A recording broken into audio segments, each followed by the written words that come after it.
Hello, and thank you once again for tuning into my podcast about outside the box. I don't know what I was about to say, but um, outside the box, where I aim to help people see that God is bigger than the boxes that we usually put Him in. I know I have struggled with this too. I mean, most of the time, people when they do stuff, it's from experience. So I definitely have experience in this area.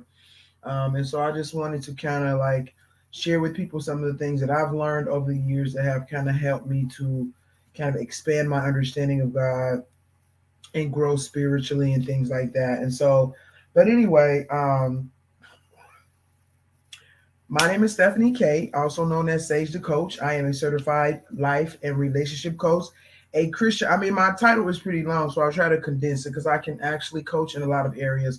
But I typically say I am a Christian certified life and relationship coach. I also do some parenting, coaching. Um, so anything that pertains to your life, as far as like different struggles that you have, and you're trying to figure out God's path and plan for you, and create a plan and move towards that plan. When it comes to your life or relationships, um, parenting is included in relationships. I can help you with that. I kind of try to stay away a little bit from career stuff. Um, but anyway, that's what I do. I'm also a Christian author. I'm a business owner. I'm a mother. I'm a wife. I'm a lot of things, and so I kind of pour all of that experience into my podcast, into my books, into my coaching, just to try to help people again navigate their Christian walk. And so my show usually comes on Fridays at 12:30 p.m. I am starting a little bit late today due to some technical difficulties. And so here we go. You can also watch my podcast on um, Apple, the Apple app, and the Google Play Store, the Apple Store. I think that's. I don't have an Apple phone, so I don't know really how the Apple phone works. Um, but you can get me on those Play Stores if you download the app Entertainment Theater. So if you download the Entertainment Theater app, you can also watch my podcast on that app, and also that app is available on the Roku. So check me out, see what I'm about. Hopefully, I can offer some perspective that will be helpful to you. You can also look at my past shows. I've done shows about a lot of different topics that pertains to growing as a Christian, and most of them are topics that people struggle with, like porn, addiction, depression, suicide, miscarriages. So a lot of different serious topics that people struggle with as far as growing in their Christian walk and how those things relate to their Christian walk, and stuff like that.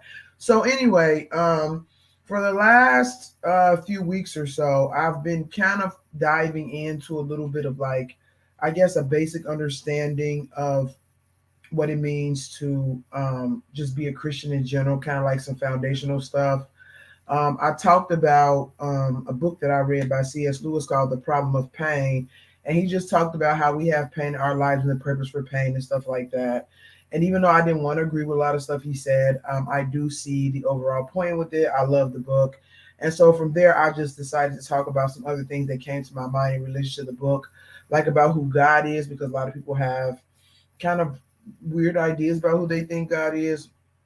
It was funny because I went to the art museum with my daughters yesterday, and the museum was massive and it was beautiful. And I think it was, if I'm not mistaken, my first time ever going to an art museum. And so you can see throughout all these cultures that people have these different ideas about who God is and what God is, and they put them in their artwork. A lot of the artwork that I saw was spiritually based. Of course, not all of it. And you can really see people's desire or process of trying to understand life on a deeper level.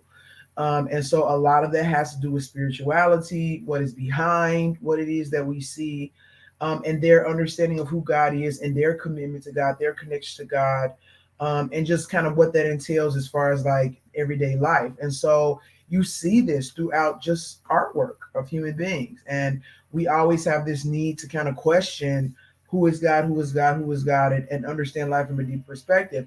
And I was just explaining to my girls that this is in our nature. Like, it is in our nature because God put it there intentionally, that it doesn't matter what time period you're born in, what culture you're born in. The majority of us has this innate um, desire to understand life on a deeper level and to understand who God is and try to connect with that being, however we kind of classify him. And so this is just in our nature. And so it really confuses me when I come across atheists, because I feel like even if you don't believe in Christian God, it is just totally out of human nature to not believe in anything. I think it's weird. I think it shows a lack of deep thoughts, if for lack of a better word, because it's just in our nature. So that's my opinion. Um, and so I was just talking about who God is, my understanding of God. And if that's something that resonates with you, great. If it doesn't, you don't need to send me messages. You don't need to text me and try to go back and forth, because I'm not going to do that. If it doesn't resonate with you, it doesn't resonate with you. So this is for people that it resonates with. And so because I have my own experience and I'm just sharing that. And one thing that, like, even with my kids, because I don't want them to like feel like, oh, that they have to believe in God just because I raised them to believe in God. I want their belief in God to be authentic. And so one of the things that I tell them is, one reason why I know that my relationship with God is the real God is because of the changes that I have seen in my life. If it was not for those changes, I could easily just go with again resonated with me and what I wanted and blah blah blah blah blah. But I have seen some significant changes in my life that let me know that I'm not alone and that something is helping me, and it is way far beyond anything that I could do for myself.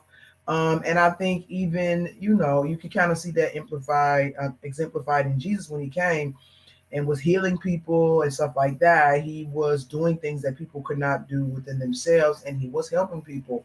And it would really resonated with those people that, okay, this must be the Messiah, this must be the true God, because of the effect that he had on them personally, life changing things that only they could really that had meaning for them.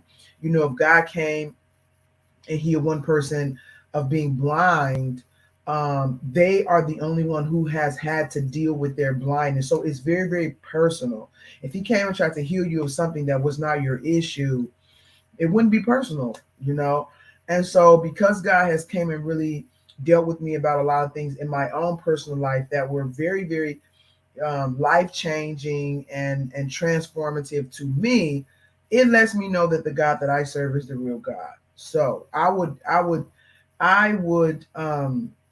implore people to like see how your life has changed with whatever God it is that you serve, and just really kind of contemplate that and figure out, what you're doing, because we have a brain. Like, that's what God gave it to us for. He gave it to us to seek answers, to seek him, to try to figure out this whole life thing. And when you don't do that, you're doing yourself a great disservice, because we definitely have the ability to do that. And so I always say that it's our responsibility to seek out truth. So, but anyway, I'm kind of getting a little bit off topic. So I was saying that I kind of went into in my last few podcasts about who God is, kind of explaining my perception of that, kind of like his standards for us, his nature, things like that, to try to have a deeper understanding of him. You might be surprised, but in that video, I kind of talked about sometimes putting the Bible aside. And I say this for any religion, whatever doctrine you're believing in, sometimes you have to put that stuff aside and just make a heart to heart connection with your creator. Because I see a lot of people who read the Bible, that know the Bible, but they do not have a relationship with God. They do not know God. And the Bible says that you will know these people basically by how they treat other people. And so that these people don't have a genuine relationship with God because of how they act and how they treat other people. Of course, the Bible says you will know them by their fruit. So so I went into that, and then I'm getting a little bit distracted. So I went into that, and then for the next show, I talked about what does it mean to live for God, because I see a lot of Christians who think that it's okay to sin, and I think that's weird because the Bible clearly says we should not be doing that. And it's one thing to struggle with sin; it's a different thing to be okay with living in sin. So don't think that I'm saying once you become a Christian, you become perfect and you shouldn't have any more struggles with sin. That is not true. And so, but there's a difference. I see Christians who are comfortable and justify their sin. And so to me, okay.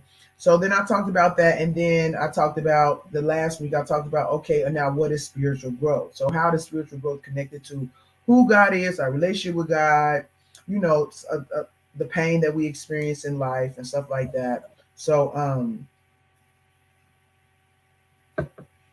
that's just kind of like what I've been discussing, which leads me into what I want to talk about today, which is what is trauma or dealing with trauma. The reason why I decided to go into this, number one, is because God told me to talk about it. Um, and number two, I think it's one of the biggest hindrances to our spiritual growth. Um, a lot of people, trauma not only stops us from spiritually growing, but from their ability to see God. And it's a serious, serious problem. And so I want to talk about dealing with trauma to try to just give us a little bit of insight into, um, how to recognize those things and when they do become barriers, and a little bit of kind of like how to try to get over them and deal with them and recognize them and stuff like that. So before I get into like the main part, because I always like to lay a foundation, I want to give a example of my understanding of trauma. So my understanding of trauma, and mind you, I am a certified life relationship coach, things like that.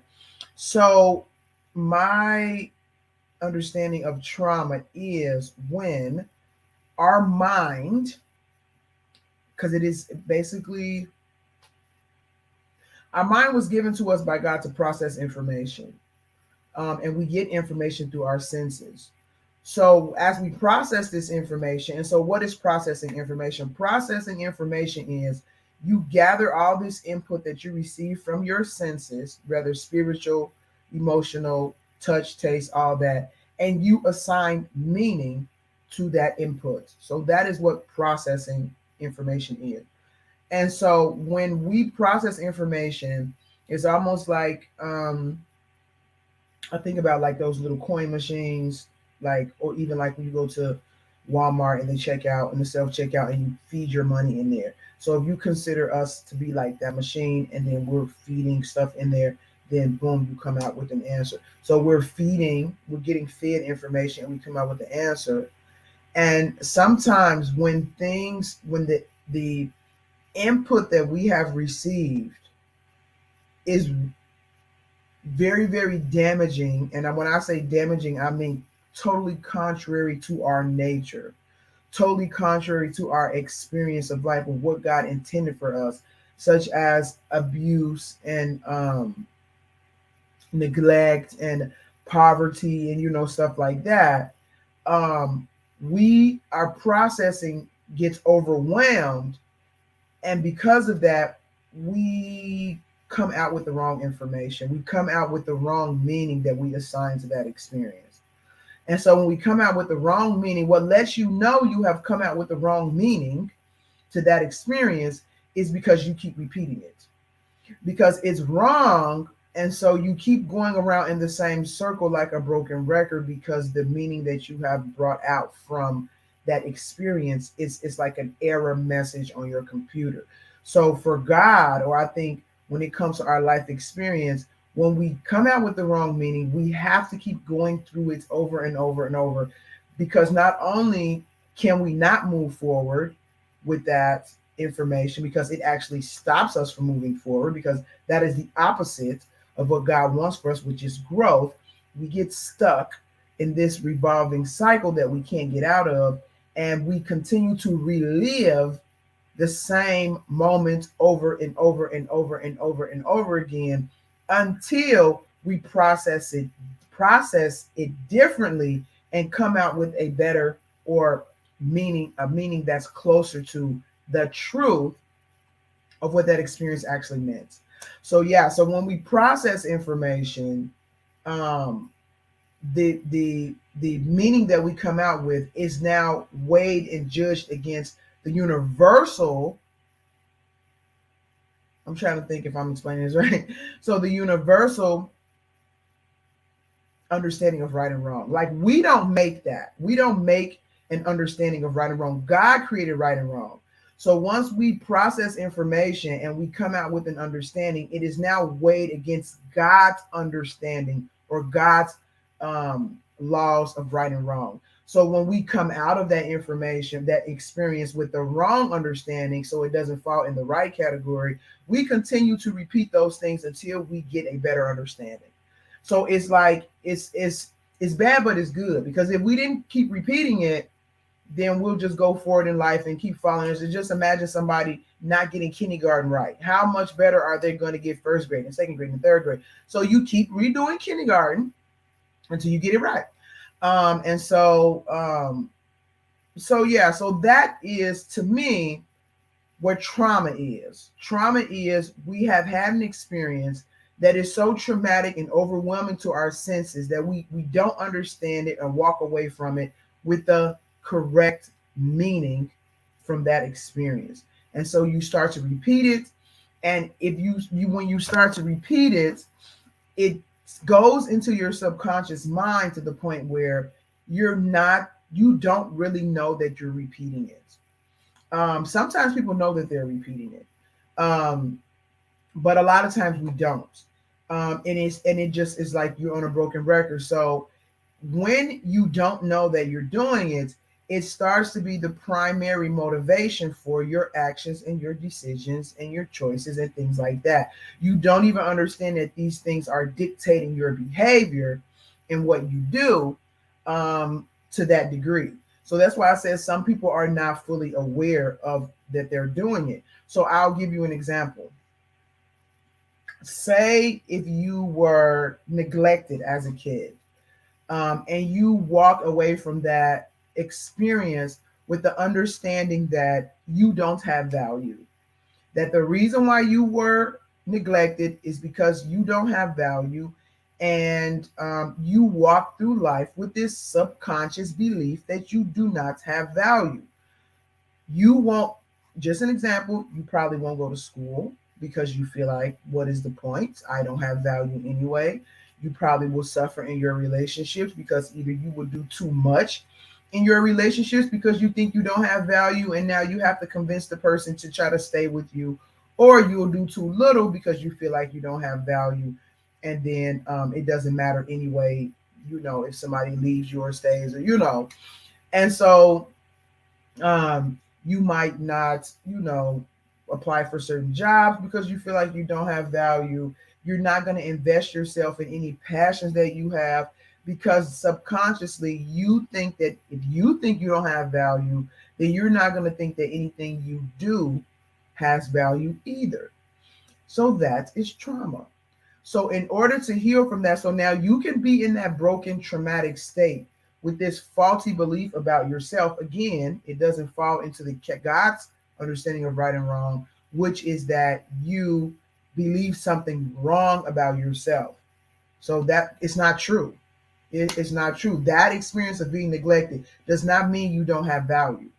And so until you come up with a different understanding of that experience, you're going to keep repeating that belief throughout your life in different scenarios, like I just explained. Now, you can become a Christian and still believe that. A lot of people have misunderstanding that once you become a Christian, everything is fine, you're great, and all this and that. And it's just not true. You are still broken and everything like that because those beliefs have been implanted in your subconscious mind, and it takes time for God to work them out of you. Spiritually, you're reconnected to God, so that the process of working it out of you is now possible. But you do have to put in the work and take that time to work those beliefs out of you, which is what the Bible talks about when it talks about renewing your mind. And as your mind get renewed, as you continue to submit to God and grow your relationship with God, those beliefs will come to the surface for you to deal with them. God will point them out to you. But you can be Christian and still have a lot of trauma in you that is not dealt with, and that is affecting your relationship with God, your view of God, your view of yourself, your view of others, your entire life. So, and people, I would say 90% of people have this problem. And I think maybe about half of them don't even realize they have the problem. They do things, they think it's normal, they think it's them, they think it's what they have to do, they think there's nothing wrong with what they do, um, and they just continue doing it. But the way that you will see that there's a problem is, again, you keep getting these reoccurring um, problems.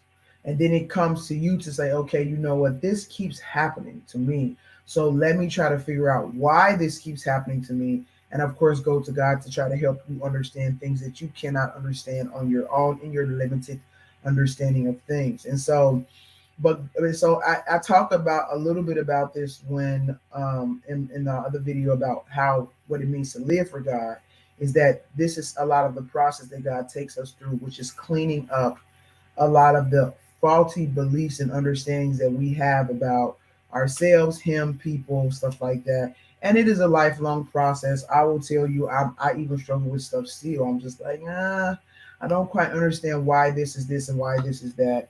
But I'm very aware of my limited understanding of things. And so I try not to, I try not to jump to conclusions about stuff and leave my mind open to learn.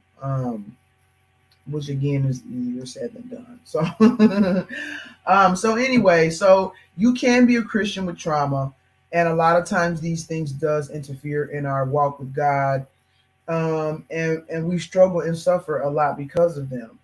Sometimes even if God delivers you from it, it can still come back up later. So you might be thinking, okay, well, how does He deliver you from it? So if you if you have this faulty belief, and you, especially if you don't know you have it, the very first thing God is going to do is bring it to your attention. Once He brings it to your attention, it leaves your subconscious mind and comes into your conscious mind, which is the only place where we can change our beliefs. You cannot change your beliefs in your subconscious mind. You can think of it as your backup memory systems or whatever. But until you bring it into your in the forefront of your mind, that is when you can make changes to your beliefs and get rid of them, clean them up, stuff like that. So God has to bring it to your attention. Once He brings it to your attention, it's time to now deal with it. And once you deal with it, and the process of dealing with it kind of looks different for different people. Some people might need to go to counseling. Some people might need to get a coach. Some people might need to go reconcile with some family members. Some people might need to journal. Some people might need to cry. Some people might need to punch some stuff. So it just depends on what it is, how deep it is, how bad it is. But God can help you navigate it. And that's one thing that I kind of like about David. Even though I don't want to say David had trauma, but I'm sure he did. But he really allowed himself to walk with God to navigate whatever it was that he was going through, as opposed to running away. Because a lot of people do that. I have wanted to do that. But he kind of went through the motions with God. If he wanted to cry, he cried. If he wanted to complain, he complained. If he was struggling with his faith, he just said he was struggling with his faith. And so walking through that with God is still better than kind of running away and just acting like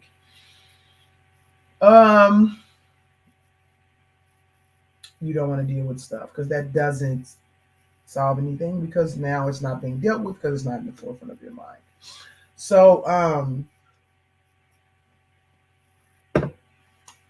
yeah, so I see a lot of people, even when you're struggling with sin, Like you can't get over some certain sins and you can't stop doing some certain things that you know are wrong. It's usually connected to trauma, some trauma that you haven't dealt with. And so your mind has attached this behavior that you're doing as the remedy or comfort mechanism for the trauma that you haven't dealt with. And so now, for example, say if you drink alcohol, a lot of people drink alcohol to subdue trauma. They don't want to deal with some certain things, they're unhappy about some certain things. And so now your body kind of gets stuck in this because your body gets addicted to alcohol, but it stems from your mind kind of running away from stuff. So even when you you you understand the physical barriers of stop trying to quit drinking, you still struggle with it emotionally because letting go of that means now you have to deal with the thing that you've been trying to cover. So a lot of times, even when we struggle with sin, it goes back to trauma that we have not dealt with, that needs to be dealt with. And again, it'll look different for different people. Some people go to counseling, all that type of stuff, pray. Like I've heard so many different stories about how people deal with trauma or have gotten over trauma that I don't want to try to give you a cookie cutter prescription of like, this is how you deal with trauma because it's going to be different. Sometimes it's ugly. Sometimes it's hard. Sometimes it's painful. Even if you have God with you, it is still not easy to address your trauma. And I see a lot of people run away from God because they don't want to address their trauma, because they don't want to dig back and try to figure out why am I continuing to do this? I keep getting this bad result. It doesn't match with the Bible. It doesn't match with the fruit of the Spirit that God says I should have. Something is wrong, and they do not want to address it at all. They're very afraid. And then they don't even realize that they gradually start moving away from God. They either blatantly move away from God and say, you know what? I don't want to be a Christian no more. I'm not doing this. It's too hard. Or they try to take God along with them as they gravitate away from him, and they don't even realize that God is not with them anymore. And I will use Saul in the example in the Bible because he did not want to listen. And even though his thing might or might not have been trauma based, but he didn't want to listen. Maybe he had an issue with feeling like he was less than. And maybe he had an issue with feeling like he was less than because of something that happened. And so now he gets this title where God tell him the truth, which is no, you're not less than. You're actually this, you're actually that. He gets so covetous to keep that thing that he starts pushing God to the side in order to keep it, because if he did what God told him to do, which was to not take anything and to kill all the sheep and don't to kill all the animals and the people and don't keep their stuff, he would have lost, in his mind, he would have lost this position that he found himself in. And so again, it could have been trauma based. I'm not saying it is, but it could have been. And I'm just giving an example of how that could have been trauma based. And so even though he wants this title and he wants this status, he doesn't want to listen to God in order to hold on to it. So, I mean, I'm sorry, I'm going backwards, but he wants to hold on to it, and he starts moving away from God because he's holding on to that thing more than he's holding on to God. And he doesn't fully realize that he's left the favor and grace of God, that God is not with you anymore. And he is so infuriated that God is not with him anymore that he wants to take his frustrations out on David and kill David. So this is how it happens. This type of stuff still happens today. Like people read the Bible and they say, oh, the Bible's old fashioned, doesn't relate to us today. Human nature is, it just never changed. We still doing the same stupid stuff, the same dysfunctional stuff, the same jacked up stuff that people were doing in the Old Testament. It's human nature that you need to watch out for, not the culture that surrounds the human nature, but the consistent nature of humanity throughout all time and all culture and all places and all people. We're doing the same exact stuff, which is sometimes trying to meet our needs in a dysfunctional, messed up, jacked up, sometimes evil ways, you know. And those needs sometimes are get deformed because of trauma. And so we get a misconception about what our needs actually are, and then we start chasing the wrong things and all this and this and that. And this is the thing that the devil really holds over our heads a lot because he understands our nature more than we do. I think he understands God's nature more than we do. And because he understands God's nature, it's very easy for him to manipulate ours. So, but yeah, so I just wanted to kind of give those little insights into like trauma. We need to deal with our trauma. We need to not cover up our trauma. I take it very seriously that I deal with my trauma. Anytime I see stuff coming up in myself that I don't like, that doesn't match with the fruit of the spirit, especially if it's a reoccurring thing, I try to deal with it right away and like, okay, God, what is going on with me? Um, and sometimes it's not trauma, so don't think it has to be this big traumatic thing every time. But we have to be honest with ourselves about what we're doing, what we're not doing, how stuff is affecting us. And when we do that, and especially take it to God in prayer and stuff like that, that becomes the basis for how we start working through our trauma. So yeah, don't get stuck in sin, repeating sin, and letting trauma hinder your relationship with God and your growth and things like that. It is very, very difficult. I won't lie. Sometimes, when the Bible talks about God giving this heavy burden to mankind, it is a heavy burden. Like sometimes it's like, yeah. So it's hard. So I'm not gonna sugarcoat that at all. It's definitely hard. But it's better than, because the hardness of just life without God doesn't really lead to anything better. But the hardness of life with God has more meaning, and it leads to something better, even if it's the afterlife where you will now live in peace with God for all eternity. So it is still better, but it is hard. You have to work through it. You have to be determined to work through it. And one thing that I always tell, people that I talk to about God, you have to get to a point where you want God more than you want those other things. Because if you don't, you're going to leave God to chase those things, even if you think that's not what you're doing, because those things are more important to you. But when it comes down to like, do I do this wrong thing to get what I want and try to take God along with me as I do that wrong thing, or do I let this thing go so that I can stay with God? Is going to be a question that you have to repeatedly ask yourself and make a decision about. If you make the decision to hold on to God and follow His path instead of what looks like it will make you happy, what looks like it'll make things better, what looks like the right thing, but it's hurting other people, um, that is how you grow, when you continuously choose God over those other things. So I hope I shed a little bit of light into trauma. I just kind of want to talk about dealing with it. Um, but yeah, so that's it for my podcast today, Outside the Box.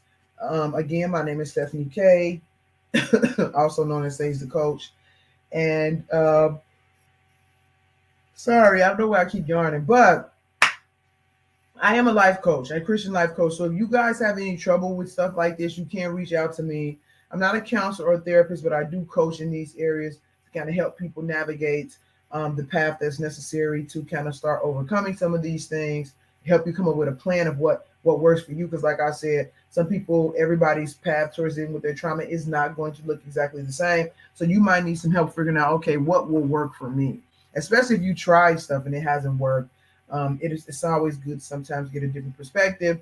And so if you have any issue with this, you want to talk about it further when it comes to your own personal journey, please reach out to me. I do offer first time free sessions for anyone that is interested. Other than that, I'm going to go ahead and wrap up for today. You guys have a great weekend and tune in next week. I think I'm going to talk about another book that I read.